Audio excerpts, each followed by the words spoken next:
Hello అండి, welcome back to Venice kitchen. ఈ రోజు వీడియోలో అటుకులు శనగపిండితోటి మంచి టేస్టీ స్నాక్ రెసిపీని ఎలా ప్రిపేర్ చేసుకోవాలో చూద్దామండి. వీటిని చాలా ఈజీగా ప్రిపేర్ చేసుకోవచ్చు. ఒక్కసారి చేసి పెట్టుకుంటే 10 నుంచి 15 రోజుల వరకు కూడా నిలవ ఉంటాయి. వీడియోని చివరి వరకు చూసి మీరు కూడా తప్పకుండా ట్రై చేయండి. రెసిపీ కనుక నచ్చితే ఒక లైక్ చేయండి. ఈ స్నాక్స్ని చేయడం కోసం ముందుగా ఒక బౌల్లోకి 1 కప్పు వరకు అటుకులను తీసుకుని అటుకుల్లోని డస్ట్ పోయేంత వరకు వాటర్ తోటి 2-3 సార్లు క్లీన్ చేసుకోవాలి. ఇలా 2-3 సార్లు కడిగిన తర్వాత అటుకులను రెడీగా పక్కన పెట్టుకోండి. ఈలోపు స్టవ్ మీద ప్యాన్ పెట్టుకుని అందులోకి 1 టేబుల్ స్పూన్ ఆయిల్ని వేసుకోవాలి. నూనె వేడైన తర్వాత 1/2 టీ స్పూన్ జీలకర్ర, 1/2 టీ స్పూన్ కలోంజీ గింజలను వేసుకోవాలి. కలోంజీకి బదులుగా నువ్వులైనా సరే వేసుకోవచ్చు. ఈ జీలకర్ర కలోంజీ సీడ్స్ వేగిన తర్వాత ఇందులోకి 1 టేబుల్ స్పూన్ చిల్లీ ఫ్లేక్స్ని వేసుకోవాలి. నేను కారం వేయకుండా చిల్లీ ఫ్లేక్స్తోనే చేస్తున్నానండి. మీకు కావాలంటే కారం కూడా వేసుకోవచ్చు. తర్వాత ఇందులోకి 1/2 టీ స్పూన్ ఇంగువ, 1/2 టీ స్పూన్ పసుపు వేసుకుని వీటితో పాటుగా 1 కప్పు శనగపిండిని కూడా వేసుకోవాలి. శనగపిండిని వేసుకున్న తర్వాత మంటను లో ఫ్లేమ్లోనే పెట్టుకుని పచ్చివాసన పోయేంత వరకు ఫ్రై చేసుకోవాలి. ఒక 2-3 నిమిషాల పాటు ఫ్రై చేసుకుంటే సరిపోతుంది. తర్వాత ఇందులోకి 1 టేబుల్ స్పూన్ వరకు కసూరి మేతిని వేసుకోవాలి. కసూరి మేతిని మెత్తని పొడిలా చేసుకుని వేసుకోండి. కసూరి మేతి వేసుకోవడం వలన సువాసన బాగుండడమే కాకుండా టేస్ట్ కూడా చాలా చాలా బాగుంటుంది. కసూరి మేతి వేసుకున్న తర్వాత అంతా ఒకసారి బాగా కలుపుకొని స్టవ్ ఆఫ్ చేసుకుని ఈ శనగపిండిని పక్కన పెట్టుకోండి. శనగపిండి ఫ్రై చేసుకునే లోపు ముందుగా కడిగి పెట్టుకున్న అటుకులు సాఫ్ట్గా అయిపోయి ఉంటాయి. ఇప్పుడు ఈ అటుకుల్ని ఇలా చేతులతోనే మెదుపుకోవాలి. సాఫ్ట్గానే ఉంటాయి కాబట్టి చేతులతో ఈజీగా ఇలా మెత్తగా చేసుకోవచ్చు. ఇలా మెత్తగా చేసుకునే అటుకుల్ని కలుపుకోవడానికి వీలుగా ఉండేటట్లుగా ఒక ప్లేట్లోకి తీసుకోండి. తర్వాత ఇందులోకి ఫ్రై చేసుకున్న శనగపిండిని కూడా వేసుకోవాలి. వీటితో పాటుగా రుచికి సరిపడ ఉప్పు, 1/2 teaspoon garam masala, 1/2 teaspoon amchur పౌడర్ని కూడా వేసుకోవాలి. ఇప్పుడు వీటన్నిటిని కూడా నీళ్లు వేయకుండా ఇలాగే బాగా కలుపుకోవాలి.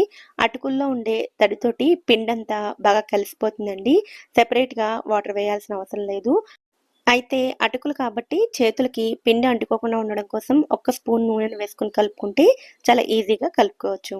ఇలా కలుపుకున్న పిండిలో నుంచి చిన్న చిన్న పిండి ముద్దలను తీసుకొని ఇలా వీడియోలో చూపిస్తున్నట్లుగా రౌండ్ బాల్స్లా చేసుకుని మిగిలిన పిండి ఆరిపోకుండా ఉండడం కోసం మూత పెట్టుకుని కవర్ చేసుకోవాలి.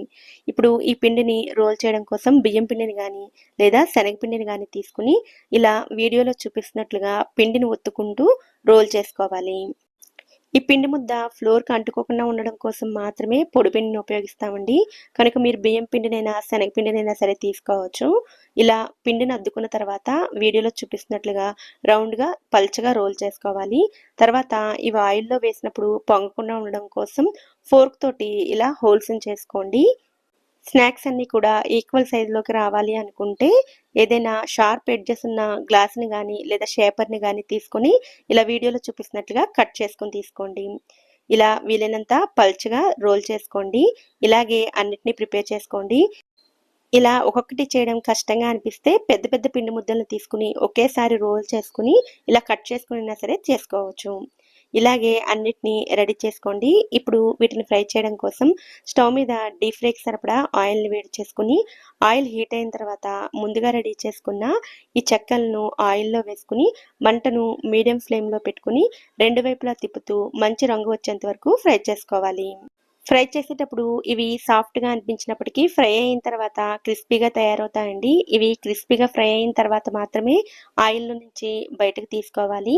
అలాగే ఇవి ఆయిల్లో నుంచి తీసిన తర్వాత మరికొంచెం రంగు వస్తాయి. కనుక లైట్ గోల్డెన్ కలర్లోకి రాగానే ఆయిల్లో నుంచి బయటకు తీసుకోండి. ఇలాగే అన్నిటినీ ప్రిపేర్ చేసుకోండి. ఇలా ప్రిపేర్ చేసిన వాటిని ఎయిర్ టైట్గా ఉండే డబ్బాలో స్టోర్ చేసుకున్నట్లయితే 10 నుంచి 15 రోజుల వరకు కూడా ఫ్రెష్గా ఉంటాయి. ఈ స్నాక్స్ని అటుకులతో ప్రిపేర్ చేశాం కాబట్టి అసలు ఏమాత్రం ఆయిల్ని పీల్చవండి. చాలా క్రిస్పీగా కూడా ఉంటాయి. టేస్ట్ కూడా చాలా చాలా బాగుంటాయి. ఈసారి అటుకులతో ఏదైనా రెసిపీ చేద్దాం అనుకున్నప్పుడు ఇలా ఒక్కసారి ఈ స్నాక్స్ని మీరు కూడా ట్రై చేయండి. మీకు కూడా తప్పకుండా నచ్చుతాయి. ఈ వీడియో కనుక మీకు నచ్చినట్లయితే వీడియోని లైక్ చేసి ఛానల్ని కూడా సబ్స్క్రైబ్ చేసుకోండి.